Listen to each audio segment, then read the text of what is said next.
오늘 말씀은 데살로니가전서 3장 7절에서 8절입니다. 이러므로 형제들아 우리가 모든 궁핍과 환난 가운데서 너희 믿음으로 말미암아 너희에게 위로를 받았노라. 그러므로 너희가 주 안에 굳게 선즉 우리가 이제는 살리라. 아멘. 오늘 말씀 제목은 궁핍과 환난을 이기는 방법입니다. 여러분, 우리 사람은요, 빵만으로 사는 존재가 아니죠.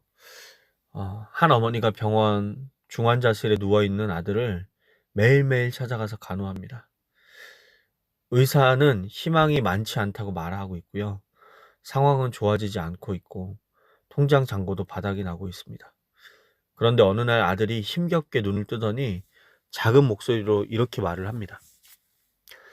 엄마, 나 괜찮아. 하나님이 나랑 함께 계셔.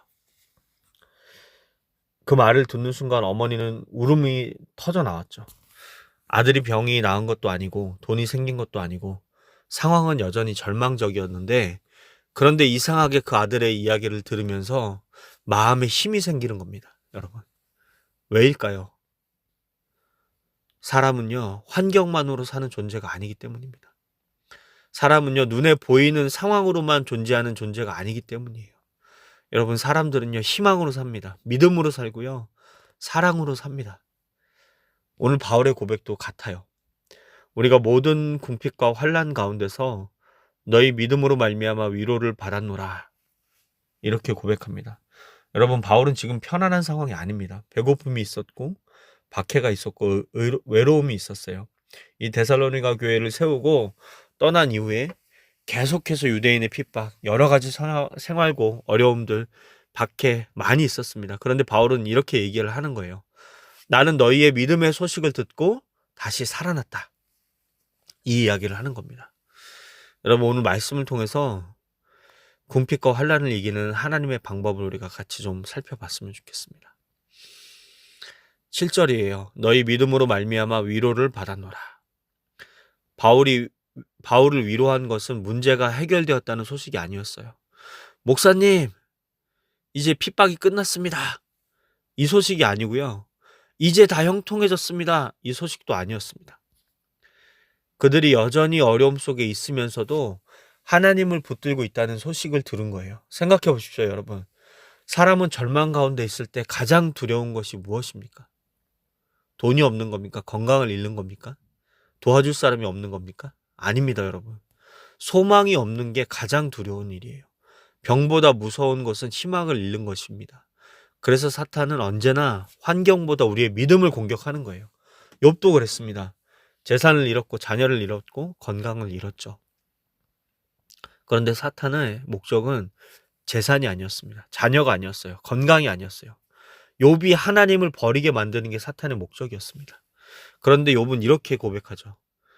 주신 이도 여호와시요 거두신 이도 여호와시니 여호와의 이름이 찬송을 받으실지니어다.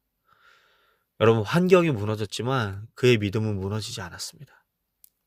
그리고 결국 하나님은 욥을 회복시키셨죠. 사랑하는 여러분, 이 환난은요, 믿음이 없는 사람에게 오는 것이 아닙니다. 공평하게 믿음이 있는 우리에게도 찾아옵니다. 그러나 믿음을 빼앗길 때 비로소 이 환난이 승리하는 거예요. 그러니까 환난이 오는 것 자체가 우리를 넘어뜨리지 않습니다. 근데 그 상황에서 믿음을 빼앗길 때 그때 환난과 궁핍이 승리하는 거죠. 여러분, 반대로 믿음을 지키며 환난이 아무리 커도 우리는 결국 승리하게 되어 있습니다, 여러분.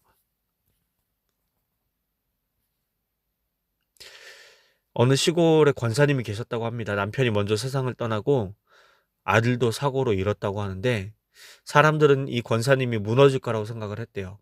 그런데 새벽 기도에 늘 나오셨습니다. 그래서 어느 날 누가 물었답니다. 권사님, 어떻게 그렇게 기도할 수 있습니까? 권사님이 이렇게 말씀하셨대요. 내가 하나님을 붙드는 게 아니라 하나님이 나를 놓지 않으시는 겁니다. 여러분, 이 말이 참 은혜가 됩니다. 믿음은요, 우리가 하나님을 꽉 붙드는 게 아니라 우리를 사랑하시고 우리를 놓지 않으시려고 하는 그 하나님께 붙들려 있다는 것을 우리가 아는 것입니다, 여러분. 여러분, 우리가 억지로 믿음을 쓸 수 없어요. 우리가 믿음이 있어야 얼마나 있겠습니까? 우리의 믿음은 우리를 놓지 아니하시는 그 하나님의 손에 있음을 우리가 기억해야 합니다. 여러분, 환난을 이기는 두 번째 방법은요, 함께 믿는 사람들과 연결되는 것이에요. 첫 번째는 믿음을 쓰는 것이라고 했습니다. 그러니까 믿음을 쓴다는 것은 믿음을 우리에게 주시고 우리를 붙드시는 그 하나님의 손길에 우리의 인생을 드리는 것이 첫 번째 방법이고요. 두 번째는 함께 믿음의 사람들과 연결되어 있는 거예요. 바울은 데살로니가 교회 성도들의 믿음의 소식을 듣고 위로를 받습니다. 바울은 여러분 잘 아시다시피 영적으로 굉장히 강한 사람이에요. 그런데 그런 바울도 성도들 때문에 힘을 얻습니다. 왜 그럴까요? 여러분, 사람은요, 하나님이 사람을 혼자 살도록 만들지 않으셨기 때문이에요. 우리는 서로를 통해서 힘을 얻습니다. 여러분, 가끔씩 고깃집 숯불로 고기 구워 먹는 데 가시죠. 장작불 한번 여러분 보십시오. 이게 모여 있으면요, 활활 탑니다. 근데 활활 타는 숯 하나를 밖에 꺼내놓으면 어떻습니까? 금방 식어요. 그래서 회색이 되고 그냥 잿덩어리가 돼버립니다. 근데 그 빼서 꺼져가는 것 같은 이 숯을 다시 불 가운데 넣어두면 시뻘겋게 살아나서 다시 불이 붙습니다. 여러분, 신앙도 같아요.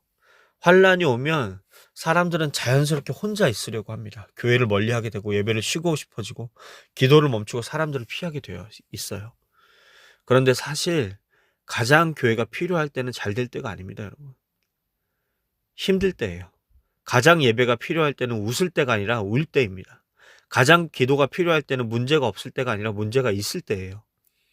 데살로니가 성도들은 어려움 속에서도 믿음의 공동체를 지켰습니다. 그래서 그것으로 말미암아 바울도 살고 성도들도 살았다는 거죠. 여러분, 그게 바로 믿음의 사람들과 함께 공동체에 머무는 것, 함께 그것을 나누고 함께 이겨내는 것이 두 번째 환난을 이기는, 궁핍을 이기는 방법입니다. 세 번째로는 주 안에 굳게 서는 것입니다. 8절인데요. 너희가 주 안에 굳게 선즉 우리가 이제는 살리라. 여기서 중요한 표현은 주 안에입니다. 주 안에. 굳게 서는 것도 중요하지만 어디에 서느냐가 중요하다는 거죠. 모래 위에 서면 넘어집니다. 반석 위에 서면 견고하게 견디는 거죠. 여러분, 흔들리지 않는 사람이 강한 사람이 아니고요. 흔들려도 하나님께 돌아오는 사람이 강한 사람입니다, 여러분. 여러분, 혹시 여러분 인생 가운데 지금 환난과 궁핍이 있는 분 계실 거예요. 울어도 괜찮고요. 힘들어도 괜찮습니다. 낙심해도 괜찮고 다 괜찮아요. 그런데 주님 곁만은 떠나지 마십시오, 여러분. 주님 안에만 있으면 됩니다, 여러분. 주님 곁을 떠나지 마십시오. 원망을 하더라도 주님 곁에서 하십시오, 여러분. 사실 예수님도 환난을 경험하셨습니다. 배신당하셨고 조롱받았고 채찍에 맞으셨고 십자가에 달리셨죠. 인생의 가장 깊은 환난을 통과하셨어요. 왜 그러셨냐면 지금 우리가 겪는 환난 가운데 함께하기 위하시기 때문입니다. 그래서 우리는 고난 속에서도 외롭지 않습니다. 예수님이 아세요. 예수님이 함께 하십니다. 예수님이 붙드십니다. 말씀에 보면 그렇죠. 그는 환난과 고난을 받은 자로서 우리의 어려움과 고난을 체휼하지 못하실 분이 아니다. 이런 말씀이 있습니다, 여러분. 예수님은 우리의 모든 환난을 다 알고 계시고 다 함께 하십니다. 예수님이 붙들고 계세요. 그래서 여러분은 무너지지 않는 사람들이 되는 겁니다. 여러분, 하나님을 붙들면 하나님이 붙드시면 우리는 다시 살아나게 되어 있어요. 하나님이 붙드시면 우리는 다시 살아나게 되어 있습니다. 오늘 바울은 말합니다. 우리가 모든 궁핍과 환난 가운데서 모든 궁핍입니다. 모든 환난입니다. 그러나 그 모든 어려움보다 더 큰 것이 있어요. 하나님이 우리를 붙드시고 계시다는 믿음입니다. 그래서 바울은 이렇게 얘기하는 거죠. 너희가 주 안에서 굳게 선즉 우리가 이제는 살리라. 우리가 이제는 살리라. 여러분의 상황이 아직 바뀌지 않았을 수 있습니다. 기도의 응답이 아직 오지 않았을 수도 있어요. 병이 남아있을 수도 있고요. 여전히 눈물이 흐를 수도 있습니다. 그런데 하나님이 여러분을 붙드시고 계시고 여러분 마음에 믿음이 살아난다면 아직 끝난 게 아니죠. 하나님은 죽은 것 같은 자리에서도 다시 살아나게 하시는 분입니다. 여러분 오늘도 믿음을 붙드시고 성도들과 지체들과 함께 하십시오. 그리고 결국 예수님 위에 굳게 서셔서 예수님을 붙드시기를 여러분 축복합니다. 정확히 말하면 예수님께 붙들림 받으십시오. 이거예요. 그러면 궁핍보다 크신 하나님, 환난보다 크신 하나님, 눈물보다 크신 하나님께서 여러분을 다시 세우실 줄 믿습니다. 그리고 어느 날 바울의 고백이 우리의 고백이 될 것입니다. 주 안에 굳게 선즉 우리가 이제는 살리라. 주 안에 굳게 선즉 내가 이제는 살리라 고백할 수 있는 여러분 다 되시기를 축복합니다. 오늘 말씀 놓고 제가 기도하겠습니다.